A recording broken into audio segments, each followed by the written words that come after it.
دنیا میں جو سب سے مہنگی گھڑی ہے اس کا نام کیا ہے؟ اس کا نام ہے ٹیگو. امریکن ہے ٹیگو, TAGHUEUER. انہوں نے پچھلے میں اشتہار ٹی وی میں دیا, وہ اشتہار دیکھیے اور پھر جمعیت کے اس نظام کو, اس تربیت کو سوچئے اور اپنے بارے میں سوچئے کہ آنے والے دنوں میں آپ کا مقابلہ کس زندگی سے, ناؤ کے ساتھ زندگی بسر نہیں کی جا سکتی. آپ ساری عمر کالج میں بھی نہیں رہ سکتے. میں نے کالج میں یونٹ کا سیکرٹری تھا, کالج کا ناظم تھا, بہت مزے کیے, پر I have to leave the college. University میں بہت شاندار زندگی تھی, but I have to leave the university. آپ وہاں نہیں رہ سکتے. جب میں نے پہلی جاب کی تو مجھے یاد ہے میری جو تنخواہ تھی 3,000 روپیہ ماہانہ تھی. میں نے سوچا مولا کیا ایسا ہو سکتا ہے کہ میں 1 گھنٹے کی 3,000 لوں؟ تب میرے دوستوں نے کہا you are joking, it's not possible. میں نے کہا رب نے انسان کو اگر سنائپر پرندہ دیا ٹارگٹ کر کے زندگی دکھانے کے لیے, تو ٹارگٹ بنا مقرر کرے کیوں نہیں دیا جا سکتا؟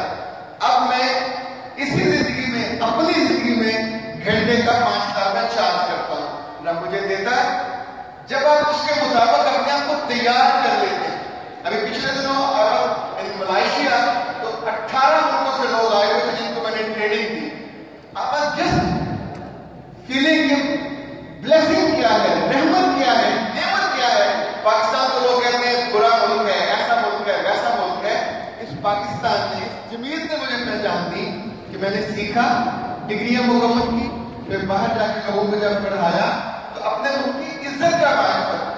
تو I was talking about, تو آپ ریس سے باہر ہو جاتے ہیں. یہ ریس گھوڑوں پہ بھی کی جاتی ہے. گھوڑے پہ بیٹھتے ہوتے ہیں, گھوڑے کراس کرتے ہیں.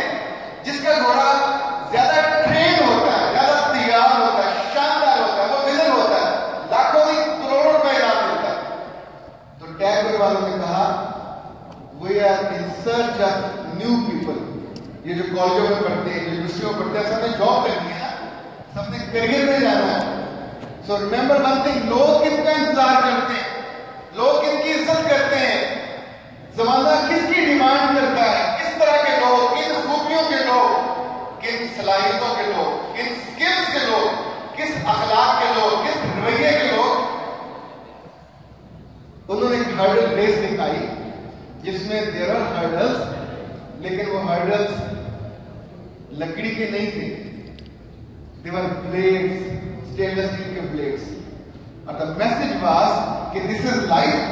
اگر آپ میں کم صلاحیت ہوئی, اگر آپ کی ڈگری کمزور ہوئی, اگر آپ کی پرسنالٹی کمزور ہوئی, اگر آپ کا ہنر نہ ہوا, اگر آپ بولنے میں اچھا نہ ہوئے, لکھنے میں اچھا نہ ہوئے, سمجھنے میں اچھے نہیں ہوئے, رویے میں اچھا نہ ہوئے, اور آپ کی سکلز کمزور ہوئی, تو جس لمحے آپ کی ایڑی یا انگلی ٹچ کرے گی اس بلیڈ کے ساتھ, کیا ہوگا؟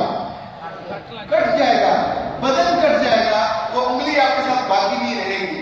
آپ جانتے ہیں آپ کے عزیز دوست, چچے, تائے, ہمارے بہت قریبی عزیز جو جاب کرتے ہیں, جس لمحے کو گھٹیا کام کرتا ہے, جس لمحے کو کم درجے کا کام کرتا ہے, جس لمحے لوگوں کی توقع پوری نہیں کرتا, اس کو وہاں سے نکال دیا جاتا ہے.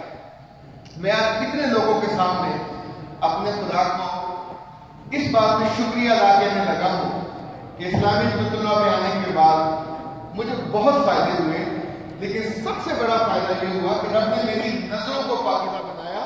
مجھے کبھی یہ مسئلہ نہیں ہوا کہ لڑکیوں کے ساتھ کام کرتے ہوئے, کسی ادارے میں جاتے ہوئے, کبھی کسی کو مجھ سے یہ ڈر ہو کہ یہ ہم سے بری نظر ڈالے.